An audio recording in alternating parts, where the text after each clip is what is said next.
The mummers in the little theater of the air.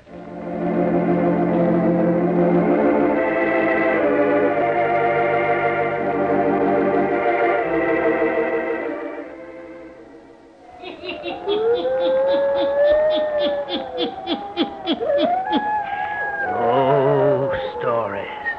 Weird stories. And murders, too. The Hermit knows of them all. Turn out your lights. Turn them out. Have you heard the story without end, eh? Then listen while the Hermit tells you the story.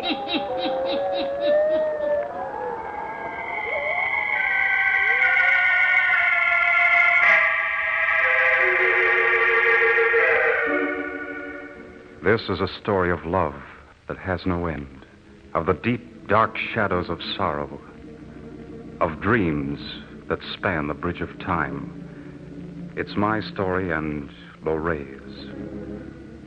I am David Runzel, just an ordinary guy with hopes like yours and dreams like yours. I was one in a foxhole with thousands of boys. And in the nighttime when the enemy was pouring all they had on us, I did what a lot of fellows did. I put my mind on other things, but not so my pal Jim Green.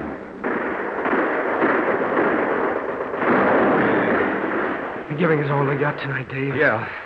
There's a funny feeling a guy gets out here. Never knowing just what minute the end is going to come, and yet always so close you can darn near taste it. Yeah. It's a funny thing, though. It never seems to get you like it does me. You know why, Jim? Got some secret system? Maybe.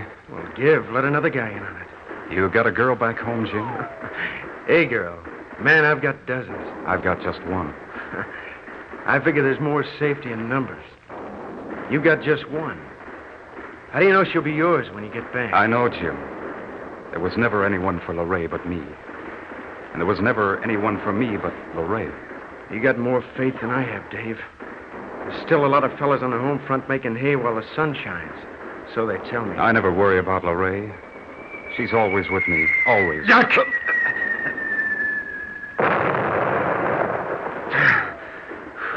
Christopher, that was a close one. Yeah. Oh, I hate all of this. Why do we have to be out here, our bodies targets for death? Quiet, Jim. Think about something else. You're a fool, Dave. You don't have any more chance than I have. But I have. I've got faith. You know what, Jim? It always seems that Lorraine is right beside me. Sometimes walking in front of me, shielding me from enemy fire. That's rot. You don't have to believe me, but I know it's true. I can feel her presence tonight more than ever. I know she's here beside me. You expect me to believe in such a thing? As if a person a million miles away could protect you in this foxhole. And what's more, it's getting hotter around here. We're in for it tonight. Faith, Jim. Faith. I'm afraid, Dave. Let Lorraine protect you as she does me. Down, they've spotted us. We gotta move out of here. Jim, don't be a fool. It ain't safe here, I tell you. They're zeroed in on us. Jim, come back! Oh! Jim! Oh, Jim, I told you to stay by me. Lorraine would have protected you. Jim!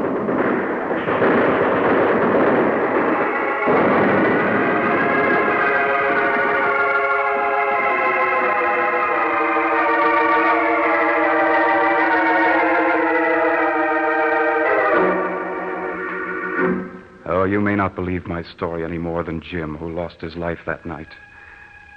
But I knew my darling Lorraine was constantly by my side. No matter how terrible the battle, she was protecting me. When I was in the front line, she was my shield and my protector. When we moved along the roadways and our planes above spotted us, I had no fear, for Lorraine was near me. Since childhood, we'd been pals living on nearby farms. Somehow, even as kids, we seemed to sense that there was a strong bond between us that no amount of kidding from the other kids could harm.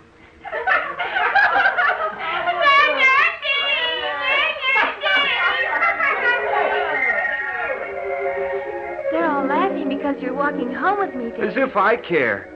They'll bother you all day tomorrow in school. Let them just try. Dave, Yeah? are you planning to marry me when we grow up? Well, I guess I am. I'm planning to marry you, too. Can't nobody bother us. Only Pa. He says it's silly for a little girl to have a sweetheart. You are my sweetheart, aren't you, Dave? Well, I guess so. You're the only one I like in all the world. More than your uncle and aunt that you live with? Sure, they ain't like real folks to me. You are. I'll always belong to you, Dave. Always.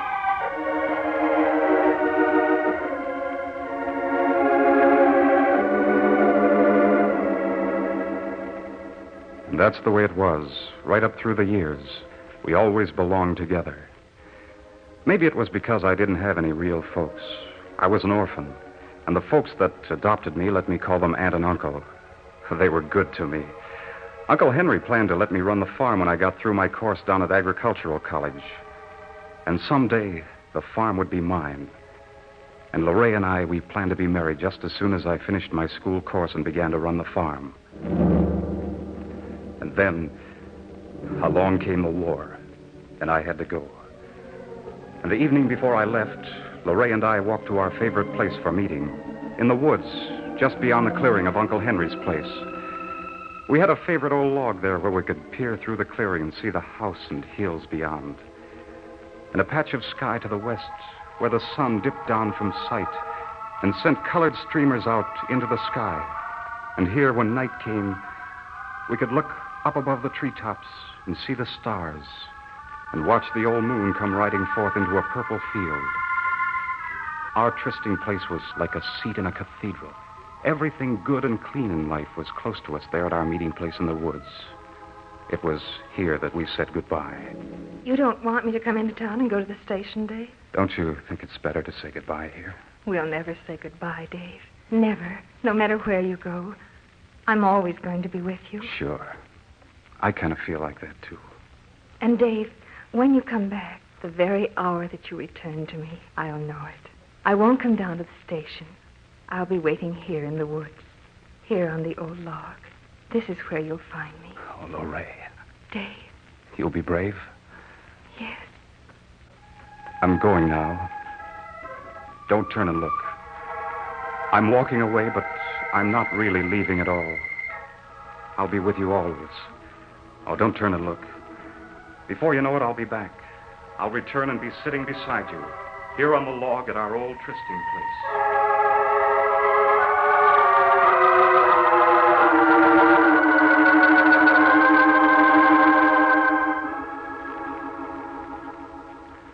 And so it was that all during the long days of war, I never felt that I was really away from Lorraine at all, or that she was absent from me.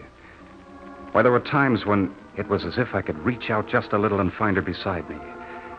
In fact, there were times that I could actually hear her voice. I recall the first time I heard it. It was a bad hour.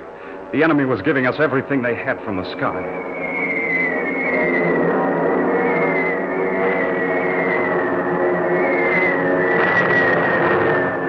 Fellas I knew and liked were dropping all around me.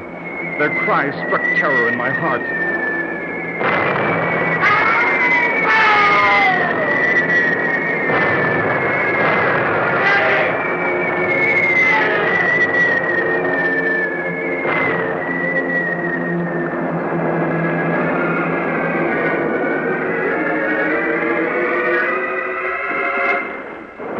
In the midst of all the hellfire and dying, the pain and the terror, just as clear as a bird call on a silent night, I heard Lorraine's voice for the first time. Do not fear, my darling. I'm here, Dave. Here beside you. It was so clear, that voice of hers, that I expected to look and see her standing near me. You can scoff if you like. You can shrug your shoulders and pass my whole story over lightly if you wish. But I know Lorraine was there beside me as the battle raged all around.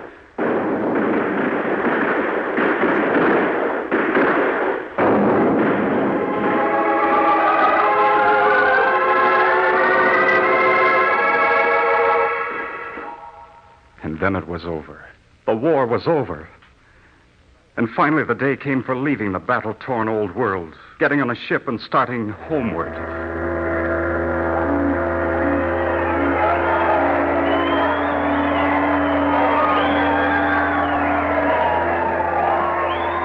There was shouting and rejoicing. There was singing and laughter. There was hope about to be fulfilled. There was home just beyond the horizon. We were at sea. Then we were in the harbor. Then on shore. And then soon discharge. I'd made up my mind I'd return without a word to anyone. Yes, I'd fool Lorraine. She said she'd know the very hour that I'd be returning. I wouldn't have to tell her, she said. The very hour that you return to me, I'll know it. I won't come down to the station. I'll be waiting here in the woods. Here on the old log. This is where you'll find me. Yeah. We'd see how good she was. We'd test that second sight of hers, that intuition. All the while on the train that carried me towards home, I kept chuckling to myself. We'll see. Just see if she will be waiting on the old log when I come walking into the woods.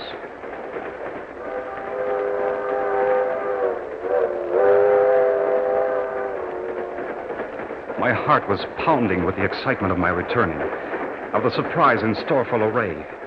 Oh, it seemed as though the long train trip would never end.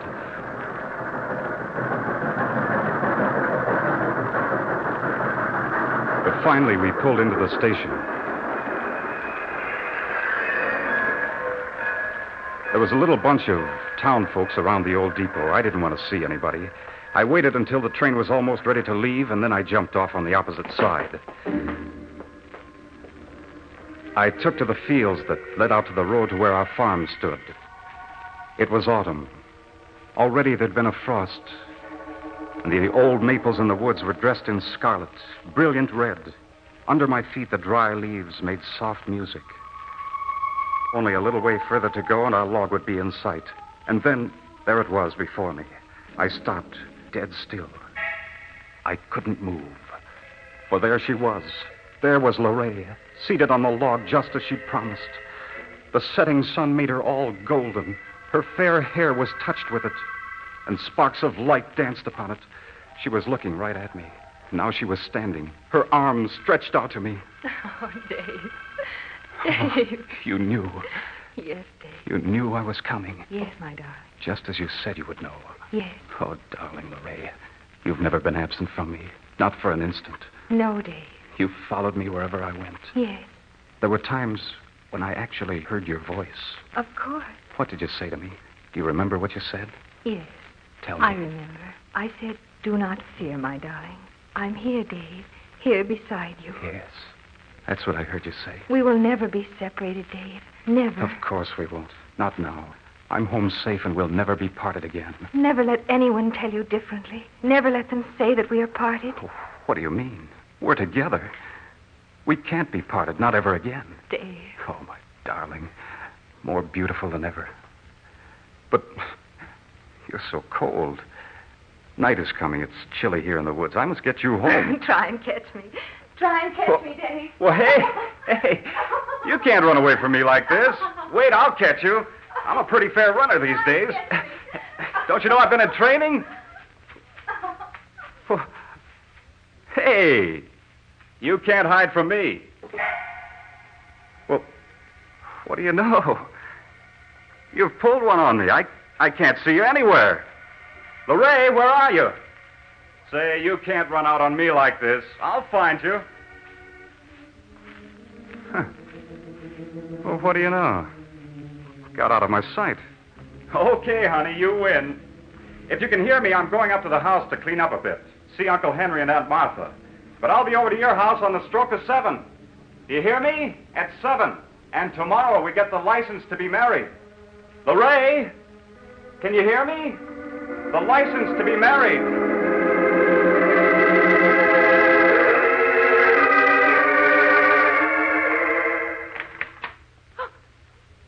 Dave. Oh, Dave. Oh, Henry. Henry, it's Dave. He's home. Here, my boy. You're home safe. Oh, what a grand feeling to see you two. Don't he look wonderful, Henry? Taller than ever and filled out, too. Oh, we're glad to have you back, David. Glad you made it safe and sound. Oh, I tell you, there wasn't a chance of me not making it. You know something, Aunt Martha? All through the terrible business, I felt that Lorraine was beside me, protecting me from death. Oh, David. And the most wonderful part about it all, Even though I never let any of you know I was coming home today, Lorraine had a feeling about it. She was waiting in the woods for me just now at our old log where we always used to meet. What did you say, Dave? Lorraine was waiting in the woods for me. I just left her. She sensed that I was coming home today, and just like we planned before I went away, she was waiting for me in the woods. My boy, Henry, you gotta. didn't you get our letters, Dave? Well, sure, I got some, but Mail hasn't caught up with me now for a long time. David. Oh, David. What's wrong? What is it? Well, David, it's like this. She couldn't have met you in the woods, David. Lorraine couldn't have been in the woods just now. But she was. I just saw her. No, David, no. Lorraine died, my boy. She passed away just a little while after you went overseas. We wrote you. We finally wrote you about her death.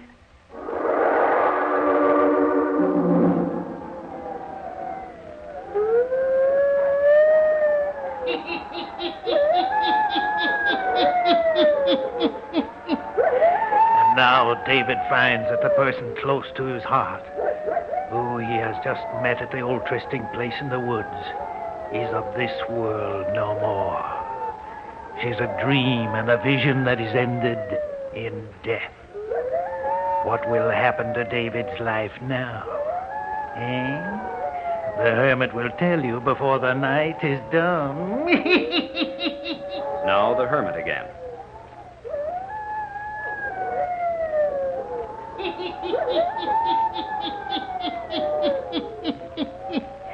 And now David Runzel goes on relating the story of his life to the hermit.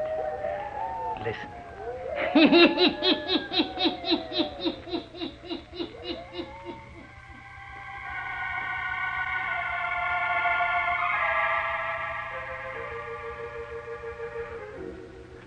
You ask, what happens to my life now?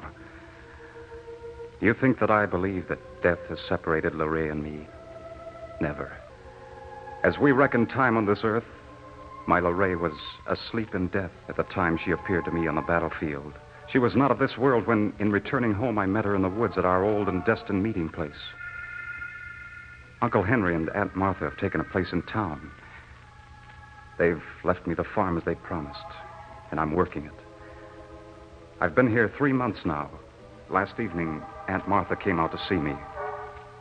I brought you a pie and some cookies, David. Thanks, Aunt Martha. Oh, your Uncle Henry and I worry about you, my boy. Oh, you must not do that. But we can't have you here all alone. I'm not alone. Davy, you need somebody to keep house for you. You should find a nice girl, court her, and marry her. Aunt Martha, never. Oh, it ain't right. It's a sinful, terrible thing, you thinking that a dead girl is beside you all the time. Oh, stop, Aunt Martha. You can't talk this way to me. I gotta, David. The living can't bow down to the dead. Lorraine is not dead. I saw her lowered into her grave. You must say no more. It's the way I want it. There's no one in all the world, here on this earth or after, that I want but Lorraine. Oh, David, it's the war. It's touched your mind. No, Aunt Martha. There's no use trying to explain. There's a bond between Lorraine and me that is stronger than life, deeper than earth, and beyond all time and reckoning.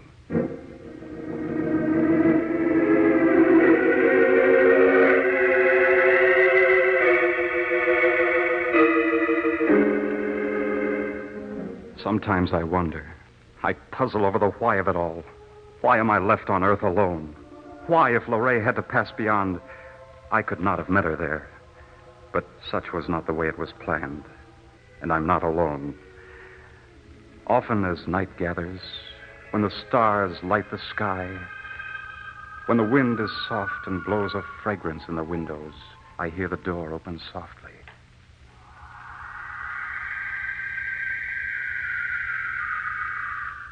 Lorraine? Yes, David. I am here. I can feel your presence, but I cannot see you. I cannot always return to your sight, but I am ever present. Yes, I know. I will always be near you. Oh, why can't I, too, die that we may be together? That I cannot answer.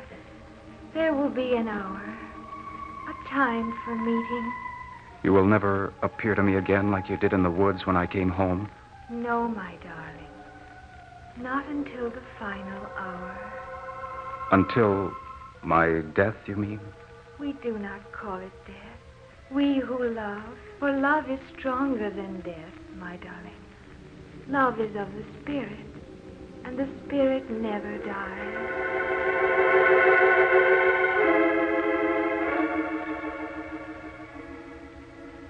And so it is I know.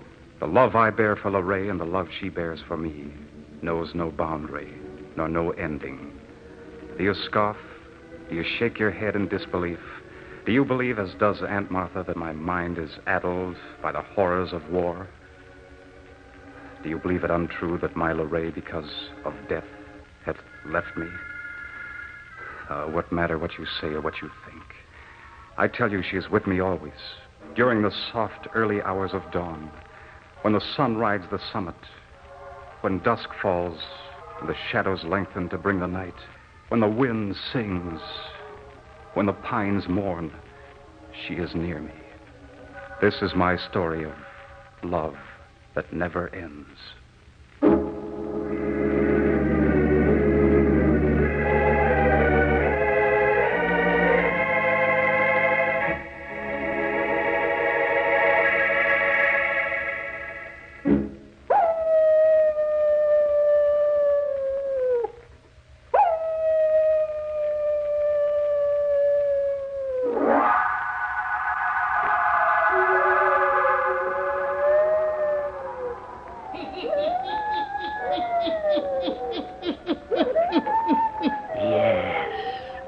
This is the story of David Rudso, a boy who believes in a love stronger than life or death.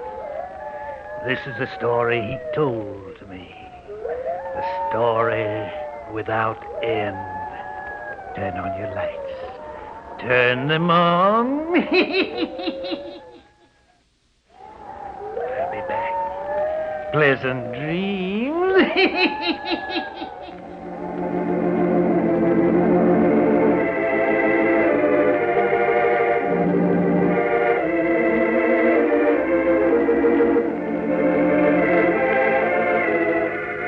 All characters, places, and occurrences mentioned in the Hermit's Cave are fictitious, and similarity to persons, places, and occurrences is purely accidental.